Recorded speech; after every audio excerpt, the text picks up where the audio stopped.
All right, all right. This video is all about warning you about COVID-19 vaccinations. And this is the second or third time we've talked about the patches that they're going to try to put on you. But here goes some more detailed information. It's important to know because it could potentially alter our DNA, our genome. And what's the big deal about DNA or RNA? Well, our genome. Well, the genome is what makes us human, what separates us from the rest of the animals and plants in the world. It's the blueprint for what creates us, how we reproduce, how we function, how we repair, how we evolve. So one little change, one little protein inserted, one taken out, one changed, can actually create a congenital defect or a hereditary disorder. So a little change is grand. So something that can alter that could really be devastating on us humans, right? So they're proposing to use this technology, and part of this is called transfection, okay? Transfection is the same technology being used to make a genetically modified organism, such as a tomato or corn in the grocery store. And we all know that Monsanto is pretty well known for making genetically modified organisms. And they're not as healthy as the organic, the wild type that you see out in nature. So if this is the same technology being used on the plants, well, what would happen to us humans? Potentially, we would not be as healthy, okay? And I want to remind everyone that this is the first time that it would be used on humans large scale. We would be the experiment. We would be the lab rats. We don't have long-term studies. So this is very, very important to know. Let me just go and show you or tell you about one of the front runners for this vaccine. That is Moderna. Moderna has been given about $1 billion from the US government for research and development. It's backed by the Bill and Melinda Gates Foundation. So they have a lot of money backing them. I want to let you know they're kind of the new kids on the block. They really have not been around for that long. They have never developed a human vaccine nor a human medicine ever. This is their first run at it. Also, just to know, for you to know that they have gone from fast track their vaccine light years. Okay, so they went from a lab, experiment to phase 2, which is using only 45 human subjects in 63 days, 2 months. That's crazy. We should have years behind that. And I'm going to remind you that this is the first time they've ever developed a vaccine. Their early studies so far showed that in their phase 2, which is using 45 human subjects, when they did introduce this vaccine into the human subjects, 100% of the high-dose vaccine group, 100% got systemic side effects. In the low-dose vaccine group, 80% got systemic side effects. So already we're seeing initially side effects. Now long-term, we don't know. So on Moderna, one of the ways that they could apply this would be, a proposal would be going to use a bandage called a microneedle platform. So microneedle platform would be a bandage that you could get in the mail, like Amazon or UPS. It's a bandage you would apply on your hand here, and then you take the sticker off, and then voila, you have a vaccine. You do it yourself. So how are they doing this? The bandage has tiny little microneedles on it, and it's designed after a snake fang or a viper fang. So it's like a bite from a snake, but many of them. And they say you really won't feel it, but it goes into your skin, and the little tiny microneedles will be injected. So what's in a microneedle? It'll be either the DNA or the RNA vaccine. Number 2, it'll be something called luciferase. Now this is very important to know. They patented an enzyme called luciferase, okay? So this is called luciferase, they claim, because it gives a bioluminescent. So they're going to make money on this patent. They're going to make money on these vaccines. And it's going to be forced down our throats if they get their way.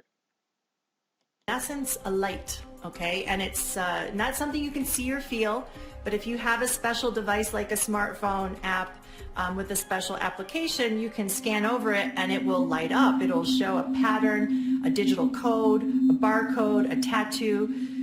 We're going to be branded. Each person will have their own ID. Is this the new mark of the beast, or one of the many new marks of the beast? Could be. You know, this reminds me of World War II. You know, it's something to think about, being branded like a product in the store. So that will be in there, and that will hold proof that you're being vaccinated. They want to make sure that you're scanned and that you've gotten the vaccine. So we'll be branded. What could that be used for? Well, there's lots of technologies out there, but it's something that we need to be concerned about.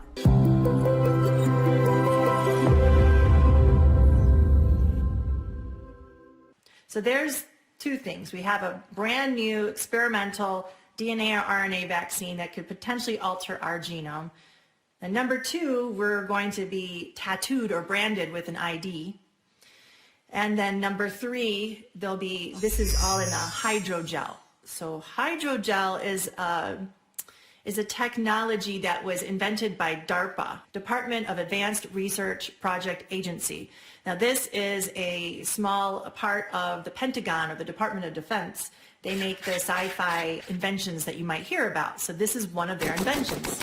You can look up on YouTube, hydrogel, the company Profusa, and DARPA, and you'll see some clips of some of the technology of this.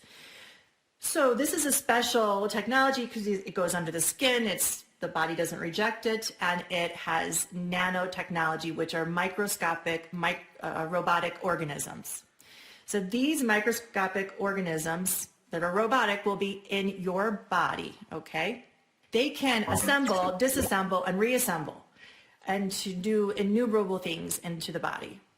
So the idea of this would be, it's a way for it to gather information from your body. So you could get your blood pressure, your blood sugar, your heart rate, which sounds good, okay, gather that information. However, it's also has a potential to be used for other things. It can gather how many steps you've taken, if you've fallen, if you're swimming, if you're running, if you're menstruating, how your menstrual cycle goes, if you're having sex, if you're sleeping.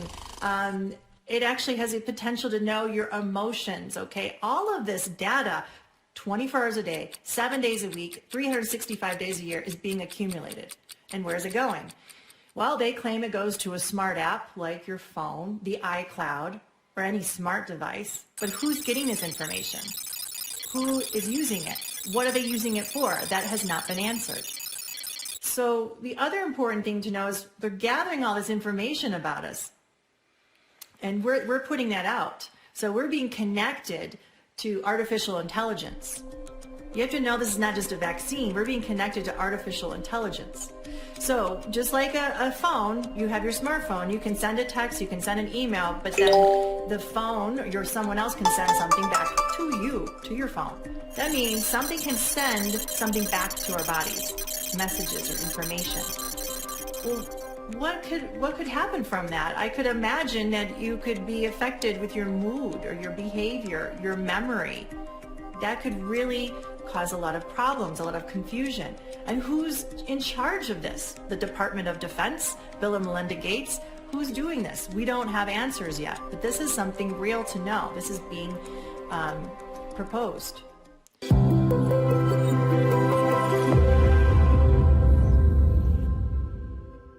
And I don't know if you've heard of something called ID 2020, but it's also the idea that everybody will have a unique identifier. And from that identifier, everything will happen. We will not need credit cards. We won't need cash. Well, this is the beginning of the unique identifier, this branding, this tattoo. This means the end of cash, the end of credit cards. This is the beginning of all of this, okay? The loss of autonomy, the loss of independence, the loss of privacy. We have to really know what these people are intending to do. So the hydrogel also, the companies are claiming that the hydrogel has the potential to be an on-demand drug delivery system, okay? And I'm not saying it's coming in this vaccine, but I'm saying this is the same technology. You need to know this. So an on-demand drug delivery, that means that through a light application, that a drug could be delivered into your body. Well, that's a little concerning because I know if I take a medicine, I have a tablet and a bottle that has a label. I see the tablet, it has a unique identifier on the tablet, and I take it, and I know when I take it, I'm in control. But what if something, it has a light source, and I'm not quite sure what they mean by that, but that is what they're talking about, can activate something in your body? What if you don't know it's been activated? What if there's a problem with it? I mean, could you imagine the implications of this? What if a bunch of people are rioting out of control? Could something be stimulated in you to sedate you? I could imagine in the wrong hands, this could be very dangerous. Is that part of the reason of our military being involved? I'm just giving you some ideas to be critical thinkers and to know what they're proposing in these vaccines and to research these things for yourself. You really have to know how it's not just a vaccine they're giving us. They're manipulating our DNA, our genome. And, you know, they say it's temporary, but I'm telling you that when you manipulate the genome with transfection, you can make it permanent. It is a possibility. And they won't know that until they do it to all of us. Do you want to take that chance?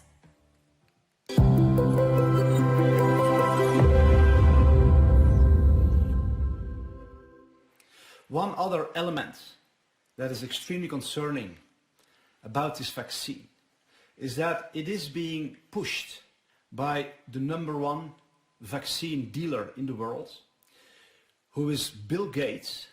This is a man who has literally zero medical education. I want to ask you a question. If you are ill, you go to a doctor, you go to somebody who was... You don't go to Bill or Melinda Gates. President Trump, and you can hear this clip in a few seconds where he literally said to President Trump, you should not investigate the risks or the damages of vaccines. And the second time I saw him was the March after that, so March 2017 in the White House. In both of those two meetings, he asked me if vaccines weren't a bad thing, because he was considering a commission to look into ill effects of vaccines, and somebody, his name is Robert Kennedy Jr., was advising him that vaccines were causing bad things. And I said, no, that's a dead end. That would be a bad thing. Don't do that. Don't do that. Don't do that. Bill Gates is known for devastating destruction that he has caused worldwide with his vaccines. Robert F. Kennedy Jr. is a close relative to late John F. Kennedy, who was assassinated because he was investigating the corruption in the CIA. Robert Kennedy has the same passion for truth and to fight corruption. He investigated the vaccine industry of Bill Gates, and he made a report that shows how he has made millions of women infertile without them knowing it. He has caused paralysis, autism, death in hundreds of thousands of children. He has been kicked out of India for doing that. There is literally a petition at the White House with more than 600,000 signatures from people who demand an investigation against Bill Gates for crimes against humanity. This is the man, zero medical education. He knows nothing about treating sick people, yet he is the #1 vaccine dealer. Why is he doing that? He said literally that getting into the vaccine business was his best business investment he ever did. He doubled his fortune from $50 billion to over $100 billion by dealing vaccines. Besides that, he also owns most of the media, or he bribes them.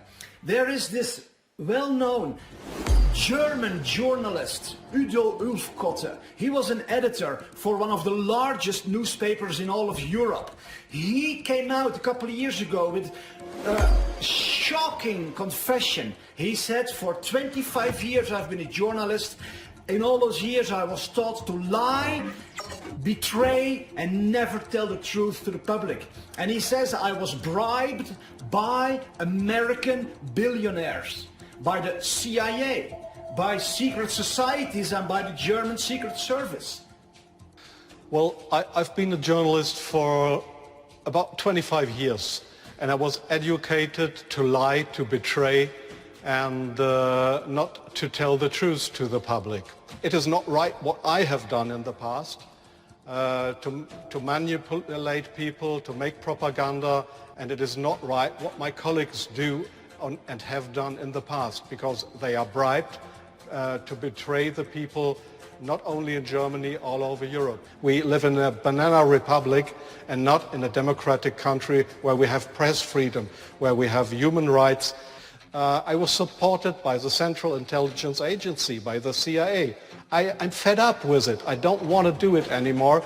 And so I've just written a book not to earn money. No, it will cause a lot of trouble for me, just to give the people in this country, in Germany, in Europe, and all over the world, just to give them a glimpse of a view what goes up behind the closed doors. Why is this important in relation to vaccines? Recently there was a secret meeting by the top vaccine safety specialists from the World Health Organization in Geneva, Switzerland. This meeting was secret. It was not supposed to leak out. Someone with a conscience leaked out the footage of that meeting because those top vaccine safety specialists from around the world admitted to each other their deep concerns about the many long-term health damages caused by vaccines and the many deaths that it causes. And they literally say, one of the chief scientists from the World Health Organization says, we have no good safety systems in many countries, and we have no answers when people have questions about the deaths occurring due to vaccine. Because we're not able to give clear-cut answers when people ask questions about the deaths that have occurred due to particular vaccine and the deaths that have occurred due to particular vaccine. And therefore it seems to me that it is not unexpected if they multiply the incidence of adverse reactions, if they multiply the incidence of adverse reactions that are associated with the antigen but may not have been detected through lack of statistical power in the original studies. You are correct. The major health concern which we are seeing are accusations of long-term effects. Anyhow, we're going to get past this because I believe that most of this, what you're saying, is absolutely true.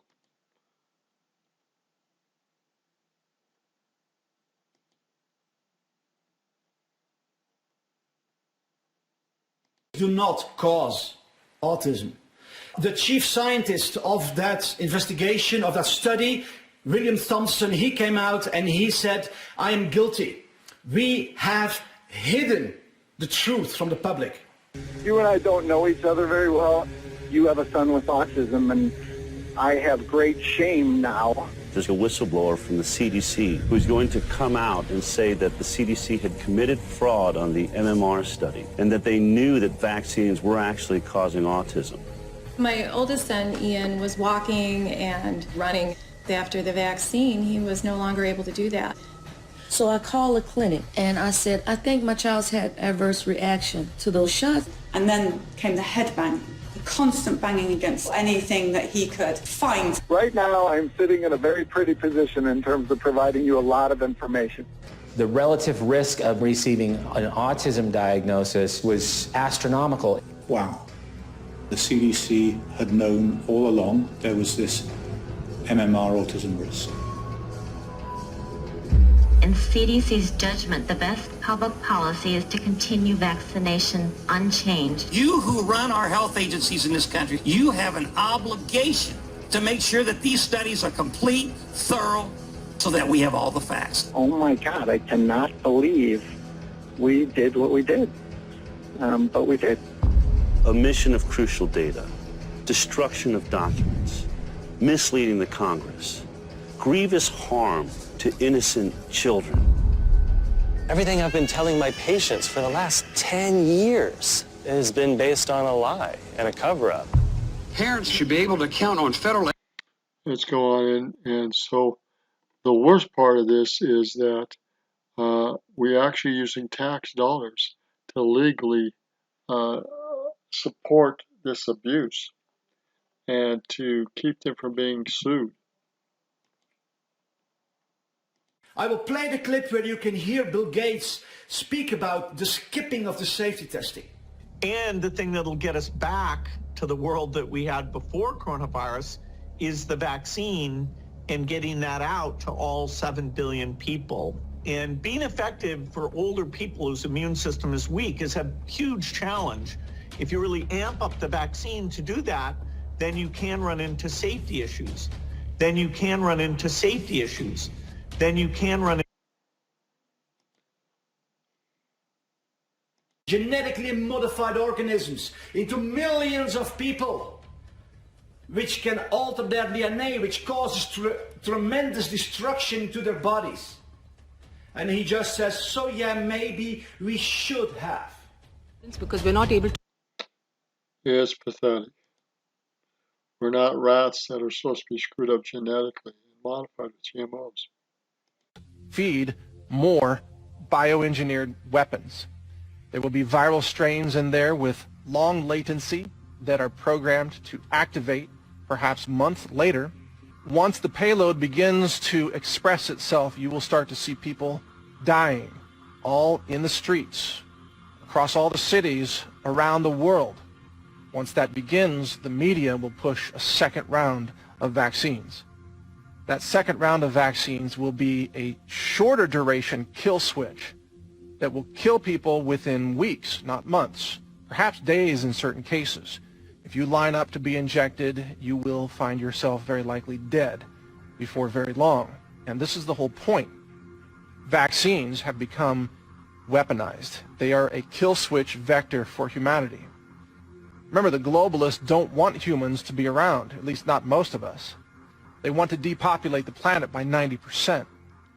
We're going to go on because this is being repeated again and again in different formats. Because they passed in the United States 2 mandates to protect the vaccine manufacturers and anyone who administers them from all liability, So, first of all, there's a 1986 Vaccine Act. Look that up. That already exempted them from any liability. Then, just to really cover their tracks, in February of 2020, Alex Azar of the United States went ahead and passed an Emergency Preparedness Act, which included complete zero liability for all the vaccine manufacturers once again. So there's 2 mandates. And also through that Emergency Preparedness Act, they can force vaccinations on a population if there is no known treatment for the infection. So this goes into the next thing of there is a treatment. There have been doctors stepping forward. We do know of different treatments. In fact, hydroxychloroquine, you might have heard about that. But it's being banned from certain protocols. Doctors, including my state, Georgia, where I'm licensed, the pharmacies now can turn down our prescriptions for hydroxychloroquine at their leisure. We never heard this before. Why is a doctor being prevented from prescribing a treatment that we know that can help with this virus and even prevent it? Control. I'm Dr. Stella Emanuel. I'm a pediatrician and an emergency room physician, Houston, Texas. I come from a different perspective. I'm from Cameroon originally, and I went to medical school in Nigeria. We took hydroxychloroquine, we took camoquine, flavoquine, and all the quins. So I'm kind of used to these medications. So when they started saying it was dangerous, I was like, what? Because we give it to babies, pregnant women, elderly people, everybody takes it. Hydroxychloroquine works. I have treated over 350 patients, asthmatics, diabetics, old people, 92-year-olds, 70-something-year-olds, 80-something-year-olds. We've not had one death. America, you don't need to be afraid. COVID has a cure. You don't need to be afraid. COVID has prevention. It is important that people. So this was another one that was banned. This video here was banned on YouTube. This gal here was threatened legally. So this was banned. We have serious doubts that the official story with COVID-19 is true. In fact, we have a lot of evidence that it's a fake story all over the world. And it's to speak to all my medical colleagues, we see the evidence and we see, well, it's very obviously. So, and that's now the question. If we have the medical evidence that this is a scam, that this is not true, simply not true, and we need to ask ourselves, why? Why? Okay. Yeah? And we need to ask ourselves, who got the profit out of this? If you look behind the curtains, you see, okay, this medical story with COVID-19, we have the medical facts, it's scam, it's fake. So we need to ask, who gets the benefit out of this and who has got the power to create this fake? Well, and the target, these are you, the citizens, you and the economy. It's about the economy. So COVID-19 seems to be just the cover story. We are again. Gave her that treatment that night. In the morning, her fever had broke. She had her first good night's sleep. Over the weekend, she recovers. On Monday, she works an 8-hour day. She's symptom-free. She has her 2 consecutive negative tests. That's a cure. She's symptom-free. She has her 2 consecutive negative tests. That's a cure. That's a cure. This was also banned. So many people discover this kind of truth and then they just sit down and are discouraged or fearful or angry, or they choose for denial. That doesn't help anyone. You have the power to transform your world. We together, if we stand up as one, if we start sharing this truth, sharing this video, sharing the website, Stop World Control, sharing every reliable quality resource that can awaken humanity, then we can become a raging roar that is unstoppable, and no billionaire can fight against humanity when it rises up in the fullness of who they truly are. So I encourage you, go to the website Stop World Control. There's a download link where you can download flyers and memes and posters so you can spread this website around. Okay, so everyone, please hear our words and hear the message. Right now, we are facing something that could change humanity, going from humanity 1.0 to humanity 2.0. And it might sound really neat. We could have maybe some abilities, superhuman abilities, if we start connecting to this 2.0, this artificial intelligence. But I'm here to tell you that I don't think it would be like you see in the sci-fi movies. I think it would be something that would take away our autonomy, our freedoms, our ability to be sovereign human souls. So please think about this and do your critical research and your own critical thinking, and then we need to unify our voices around the world, and we need to stand up for our rights, our human rights. And with our voice together, we have power, because the people that are in charge of our health right now and powers of position are not out in our best interest. We are not going by scientific methodology, good sound science. Why is that? Why are they introducing technologies that they're not talking about on the major media? What are they hiding? So we need to join together and have one voice and be unified.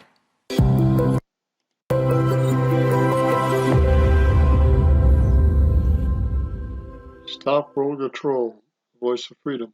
Go there. Roger Martin from Billings, Montana. Good day. Pay attention. We are fighting for the survival of humanity. This COVID-19 is much bigger than anyone is telling you. Good day.